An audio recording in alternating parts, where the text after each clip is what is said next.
Welcome to the Nation of History channel. Be sure to subscribe and like so you don't miss out on more videos like this one. A serious health condition spread through towns of the American Old West, especially in Deadwood and Virginia City, where doctors estimated that more than 30% of the adult male population showed related symptoms.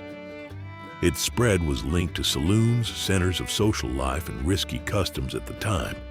Treatments relied on strong chemical compounds administered by swallowing, inhaling, or rubbing them into the skin, causing harsh effects such as tooth loss, hair loss, and lasting complications. Although this problem deeply affected the population, local newspapers avoided the subject to avoid discouraging settlers and investors, revealing a conflict between public health and economic interests. Medical records, letters from Army professionals, nurses' diaries, and official reports show this hidden reality, offering a hard portrait of a neglected health problem that marked the Old West. The Barbary Coast District in San Francisco was the setting for an intense network of saloons, gambling houses, and adult establishments that, between 1850 and 1907, mainly exploited newly arrived sailors and miners. In this tense and informal environment, the practice of Shanghaiing developed, which involved taking men against their will to work on ships. The common method involved offering altered drinks in nightlife establishments, causing targets to lose consciousness and wake up only once they were already aboard, out at sea.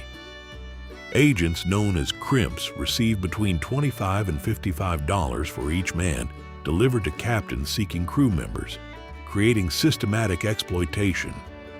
It is estimated that more than 10,000 men went through this kind of practice in San Francisco, where federal law only began to punish the situation effectively starting in 1915.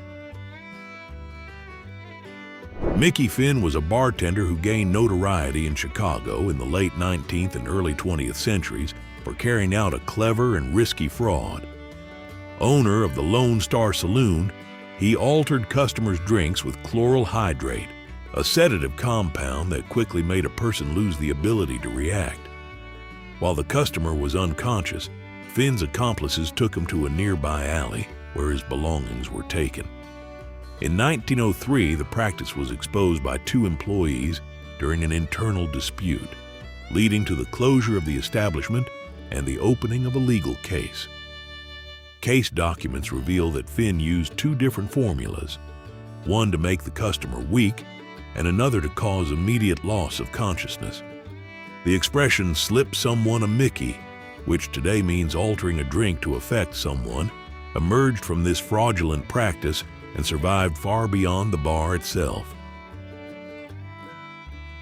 In Deadwood's Badlands District, an emblematic frontier area at the turn of the 20th century, more than 60 small rooms attached to huge saloons housed women working exhausting 12 to 14-hour shifts.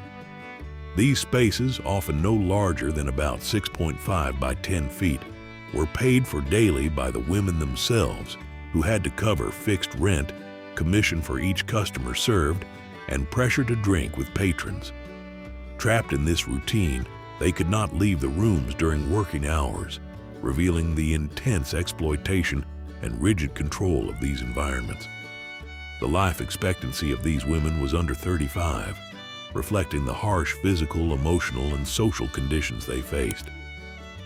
This context reveals the difficult realities faced by women who worked in these frontier spaces during an era marked by instability and extreme inequality.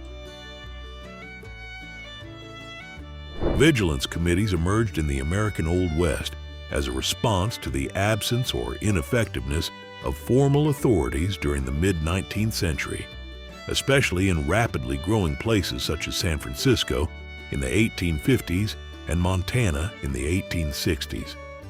Made up of thousands of members, these organizations held improvised trials inside saloons, social meeting places where decisions about the fate of accused people were made between rounds of drinks. Although their actions were meant to combat crimes such as robbery and serious incidents, they often also served to eliminate business rivals, revealing a parallel justice system that challenged municipal power. The San Francisco Vigilance Committee of 1856, with more than 6,000 members, operated for 4 months, carrying out severe punishments, forced removals, and paralyzing the local government, demonstrating the reach of this self-policing and the tension between order and informality in the American West. In the American Old West, the term deadfall referred to saloons with the worst reputations, risky places where customers often left without money, unconscious, or in serious situations. The word combined dead with fall, referring to a hunting trap and expressing the danger built into these establishments. Usually located on the edges of towns, these saloons charged little for drinks, but offered no entertainment and maintained no real control over what happened inside. Intense arguments, robberies, and serious incidents were common and rarely drew the attention of authorities, who saw these places as uncontrolled spaces. The owners of these deadfalls almost never became wealthy because their businesses often had to move constantly, reflecting the temporary and socially marginal nature of these spots. The deadfall symbolizes a harsh and lawless aspect of frontier life. The Birdcage Theater became famous in Tombstone, Arizona, for operating non-stop 24 hours a day for nearly 8 years, beginning in December 1881. This multifaceted establishment combined a saloon, gambling house, theater, and adult spaces, reflecting the energy and excesses of the American Old West. Its ceiling had suspended compartments where women spoke directly with customers at the gaming tables, while walls marked by more than 140 bullet holes revealed the constant tension of a place that recorded 26 human losses. The height of the birdcage ended with the flooding of the silver mine in 1889, which triggered the population's exodus and the sudden closing of the theater, whose furniture, chips, and costumes were preserved by the owner. Decades later, the space reopened as a museum, offering an almost intact window into the intense and turbulent life of the 19th century American West. In the American Old West, especially in towns such as Abilene and Wichita and Kansas and Colorado, elections often did not follow truly democratic standards because the process was dominated by saloon owners who held strong local political control. Ballot boxes were often kept in the back rooms of these bars, and votes were bought through free drinks, as when a sheriff candidate paid for a round for the entire house to secure customer support. This centralized control allowed the saloon owner to elect the sheriff, appoint the judge, and decide which laws would be enforced, crossing the line between entertainment and government. In many of these communities, corruption was so deeply rooted that few saw a problem with concentrated power, even when the bar owner also served as mayor. This scene exposes the political and social weaknesses of 19th century westward expansion, where informality and collusion shaped much of public life. Jefferson Randolph "Soapy" Smith gained notoriety as one of the most infamous con men of the Alaska Gold Rush, establishing his control in Skagway in 1898.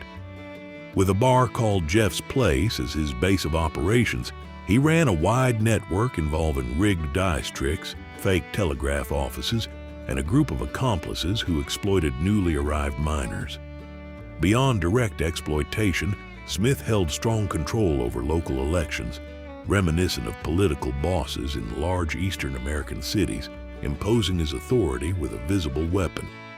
His rule, however, was brief, lasting less than 6 months, because the residents' patience ran out and the final episode ended in a duel in which Soapy and his opponent lost their lives near the dock. This fall marked a tense chapter in the history of Skagway during the Gold Rush frenzy. In the late 19th century, laudanum, a powerful medicinal tincture, was widely sold in the American Old West as a women's medicine, available in pharmacies and saloons to treat physical discomfort, tension, menstrual cramps, and sleepless nights. With elegantly labeled bottles and affordable prices of 25 to 50 cents, the product became especially popular among women, many of whom did not understand the true strength of the formula. Continuous use was so common among women that doctors of the time called it a female disease, without irony. Among laudanum-based remedies, Mrs. Winslow's soothing syrup stood out, being used to calm babies during teething, although its composition could cause serious effects when given in excess. This reality reveals the social and medical impact of weak pharmaceutical regulation and the broad cultural acceptance of risky formulas in 19th century daily life. In the late 19th and early 20th centuries, inside and around the saloons of the American Old West, it was common to sell patent medicines such as Dr. Kilmer's Swamp Root, Hamlin's Wizard Oil, and dental products now seen as problematic. These products often contained strong formulas, including high-impact ingredients, with no obligation to disclose their composition, reflecting the lack of regulation in the pharmaceutical industry of the time. By 1900, this market generated more than $74 million in the United States, showing its economic impact. The term snake oil salesman, now associated with deceptive sellers, originated with Chinese peddlers who sold snake oil as an arthritis treatment on railroad work sites, a formula later copied by Americans without the active ingredients. The phenomenon reveals the social and health risks caused by misinformation and commercial exploitation in an era marked by an intense search for miracle remedies. In the American Old West, boys aged 10 to 12 were an essential part of saloon operations in cities such as Denver and San Francisco, where the lack of oversight allowed young people to work in these environments. Wearing simple uniforms, these boys served as drink runners, shoeshine boys, and helpers, serving adult customers and living around gambling, arguments, and morally difficult surroundings. Many were the sons of owners, who taught them from an early age how to run the establishments, continuing the family business. However, their paths were uncertain. Some grew up and inherited saloons, while others disappeared from records before adolescence, affected by the social instability of frontier towns. These historical photographs reveal a difficult reality in which childhood was shaped by the rough environment of the West, reflecting the extremes of an era marked by the search for survival and prosperity. Fannie Porter stood out in the late 19th century for running a lodging house in San Antonio, Texas, that became a known refuge for wanted figures in the United States, especially the Wild Bunch, the famous group led by Butch Cassidy and the Sundance Kid. Although authorities knew about the movement inside the establishment, Porter kept her business operating through a combination of strict discretion and strategic agreements, while also ensuring that her guests did not cause disturbances, which protected her from legal trouble. Historical photographs of the group, taken in Fort Worth around 1900, suggest the influence her house had over these men. Around 1907, when pressure from authorities in the pursuit of wanted men intensified, the house was voluntarily closed by Fannie Porter, who remained out of the legal spotlight. Her role reveals both the complexity of informal support networks in the Old West and female shrewdness in a male-dominated environment. Pearl Hart was a singular figure of the American Old West, known as the last woman associated with a stagecoach robbery in the United States, an event that took place on May 30th, 1899 in Arizona.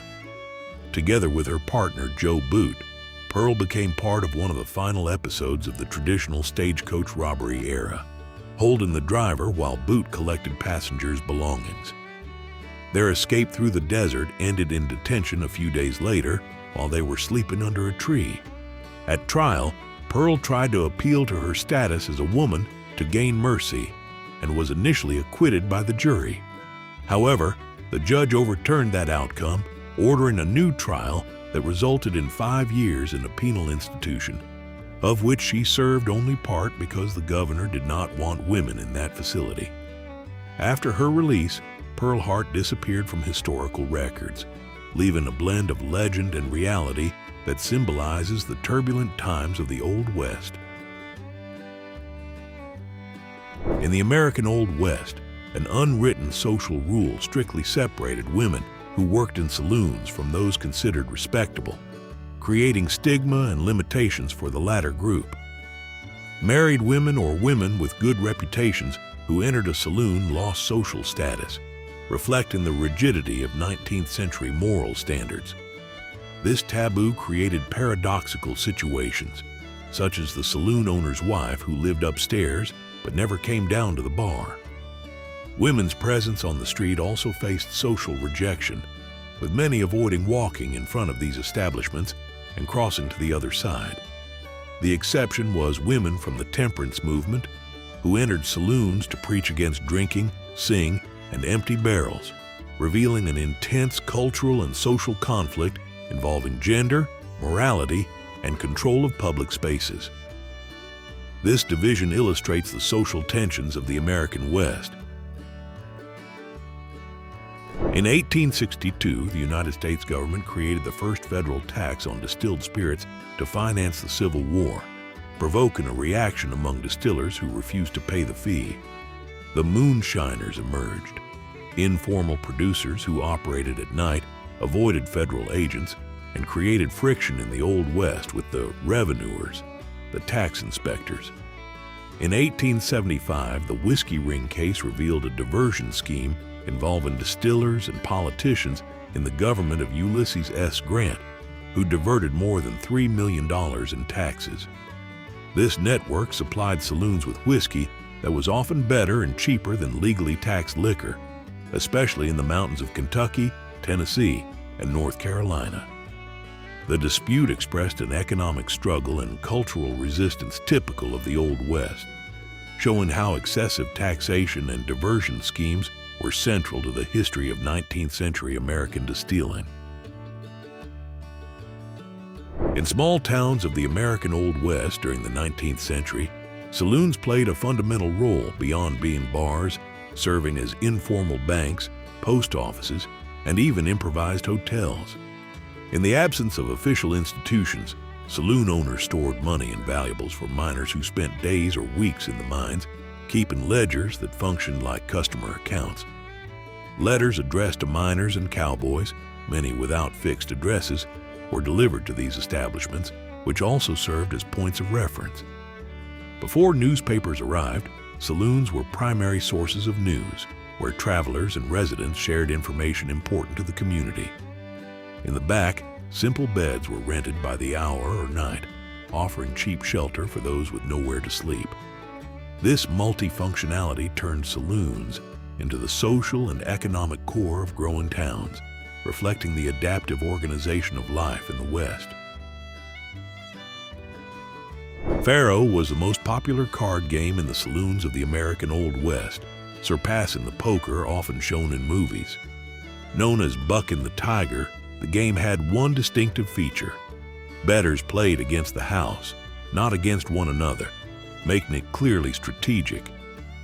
With the lowest house advantage among games of the period, faro attracted experienced players who could use the technique of case counting, watching the cards already dealt to adjust their bets precisely.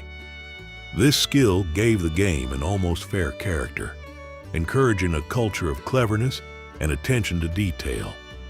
In the early 20th century, faro's popularity declined when authorities began requiring equipment that prevented manipulation and forced honest play. Faced with these new rules, saloon owners simply abandoned faro, ending its dominance in Western saloons and changing the face of gambling in that important era of American history. During the Klondike Gold Rush between 1897 and 1898, Dawson City in the Yukon changed rapidly, growing from nothing to 30,000 residents in less than 2 years, driven by gold fever. Saloons, the first establishments to appear in the city, functioned as vital social centers, with more than 70 gathering places at the height of the rush. Even while facing extremely low temperatures that reached 40 degrees below zero in winter, saloon owners kept fires burning constantly to prevent drinks from freezing, since the wooden buildings were poorly insulated.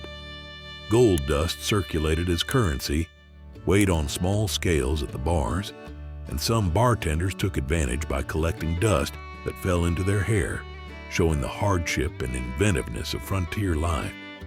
This was an era marked by intense opportunity, severe natural challenges, and a lively society seeking wealth in the North American region. In 19th century America, the first saloons of the Old West often appeared as simple canvas tents that could be set up quickly, responding to the movement created by gold and silver discoveries. Before permanent buildings appeared, these establishments already served mining camps, following the flow of people searching for fortune. The city of Leadville, Colorado, illustrates this phenomenon. In 18 months, it grew from a settlement of 100 residents into a city of 15,000. Without oversight or formal rules, each owner set the name, prices, and conditions, resulting in many different saloons, some temporary, and others that became icons of the West. These places did not only offer drinks, but also functioned as social centers, shaping the culture and expansion of the American frontier. The informality and speed of these saloons reflect the challenges of an era driven by opportunity and freedom in newly explored territories. Martha Jane Canary, known as Calamity Jane, gained notoriety in the American Old West for her fearless life in Deadwood, where she lived during the 1870s and 1880s. Wearing leather pants and frequenting saloons, she challenged the standards of the time by drinking and handling weapons skillfully, rivaling the most famous figures of the frontier. Although she claimed to have been a scout for George Custer and the lover of Wild Bill Hickok, these stories are viewed skeptically by historians who confirm her work as a dancer, waitress, and actress in these environments. Her strong personality and unusual behavior for a woman in that society gave her a legendary reputation. After her death in 1903, she was buried in Mount Moriah Cemetery beside Wild Bill, reinforcing the symbolic link between these emblematic figures of the West. Her path exemplifies the challenges and contradictions of the 19th century American frontier. The expression 2 bits goes back to the Spanish monetary system that circulated in the southwestern United States during the 19th century, before the American dollar was standardized. In the Old West, especially in towns such as San Antonio and Santa Fe, the Spanish real, or bit, was widely used, with 8 reals equal to $1. 2 reals, or 2 bits, equaled 25 cents, a common price for a drink in the saloons of that time. The imperfect division of these coins created uneven change, and bartenders often kept this short bit, generating significant extra profit. This informal economic practice reflects not only the monetary context of the frontier, but also the social dynamics of saloons, which were centers of gathering and business in this changing region. The term survives in American English today as a nostalgic reference to the Old West and the history of money in America. The Long Branch Saloon, located in Dodge City, Kansas, was one of the most emblematic bars of the American Old West between 1872 and 1885. Known for an atmosphere unusual for the time. Unlike the turbulent version shown on television, the saloon had sophisticated decoration with carpet, French mirrors behind the bar, and gas lighting, reflecting an establishment more concerned with order and profit than with incidents. Among its owners was Wyatt Earp, who tried to maintain strict rules of behavior and prevent trouble, in line with municipal laws that banned carrying weapons inside town limits. Nights were marked by cowboys drinking, playing billiards, and listening to pianists in a relatively calm and social environment. This story reveals a more civilized and strategic side of the Old West, where even a law icon like Earp balanced business with social control. Bat Masterson was a notable figure of the American Old West, whose life went beyond the stereotype of the armed frontier man and revealed a multifaceted path. Serving as sheriff in Ford County, Kansas, during the turbulent 1870s, Masterson faced the extreme tension typical of the frontier and lived through striking moments alongside figures such as Wyatt Earp and Doc Holliday. After his period as a professional gambler in saloons, he moved to New York, where he reinvented himself as a sports columnist for the Morning Telegraph, mainly covering boxing, a sport rising in popularity in the early 20th century. This period of Masterson's life shows his adaptation from arenas of conflict to newspaper pages, reflecting the social and cultural transformations of the United States at the time. His death in 1921, at his typewriter with an unfinished article, symbolizes the end of a generation that moved from the wild frontier into urban modernity.